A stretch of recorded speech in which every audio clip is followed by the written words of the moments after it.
ನಮಸ್ಕಾರ, police news 007ಗೆ ಸ್ವಾಗತ. ಇವತ್ತಿನ ವಿಶೇಷ ಸುದ್ದಿ ಏನಿದೆ ತಿಳಿಯೋಣ ಬನ್ನಿ. ಬಳಗನೂರು ಪೊಲೀಸರ ಕಾರ್ಯಾಚರಣೆ. 20.74 ಕೆಜಿ ಗಾಂಜಾ ವಶ, ಇಬ್ಬರ ಅರೆಸ್ಟ್.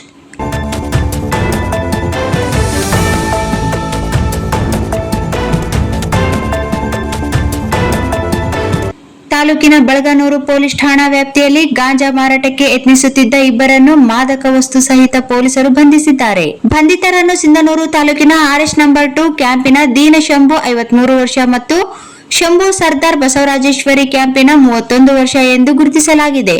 ಆರೋಪಿಗಳು 20.74 ಕೆಜಿ ಗಾಂಜಾ ಸೊಪ್ಪನ್ನು ಅಂದಾಜು 20 ಲಕ್ಷ ರೂಪಾಯಿ ಮೌಲ್ಯದನ್ನು ಮಾರಾಟ ಮಾಡುತ್ತಿದ್ದಾಗ ದಾಳಿ ನಡೆಸಿ ವಶಕ್ಕೆ ಪಡೆಯಲಾಗಿದೆ. ರಾಯಚೂರು PSI ಅರುಣಾಂಶುಗಿರಿ, ಹೆಚ್ಚುವರಿ SP Harish G Sindhanur, DSP Chandrashekhar G Sindhanur, ಗ್ರಾಮೀಣ ವೃತ್ತದ CPI ವಿನಾಯಕ್, ಸಿಂಧನೂರು ನಗರ ಪೊಲೀಸ್ ಠಾಣೆಯ CPI ವೀರಾರೆಡ್ಡಿ ಅವರ ಮಾರ್ಗದರ್ಶನದಲ್ಲಿ ಈ ಕಾರ್ಯಾಚರಣೆ ನಡೆದಿದೆ. ಬಳಗನೂರು PSI ಯರಿಯಪ್ಪ, ಸಿಂಧನೂರು ಗ್ರಾಮೀಣ PSI Mounesh, U Rathod, Turuvihal PSI Sujatha ಹಾಗೂ ಸಿಬ್ಬಂದಿ Siddappa, ASI Ravi HC, Devappa HC, Venkatesh HC, Revanna Siddappa, Ramappa PC, Prakash PC, Mallanagouda ಕಾರ್ಯಾಚರಣೆಯಲ್ಲಿ ಭಾಗಿಯಾಗಿದ್ದರು. ಆರೋಪಿಗಳ ವಿರುದ್ಧ ಬಳಗನೂರು ಠಾಣೆಯಲ್ಲಿ ಪ್ರಕರಣ ದಾಖಲಿಸಿಕೊಂಡು ತನಿಖೆ ಮುಂದುವರಿಸಲಾಗಿದೆ.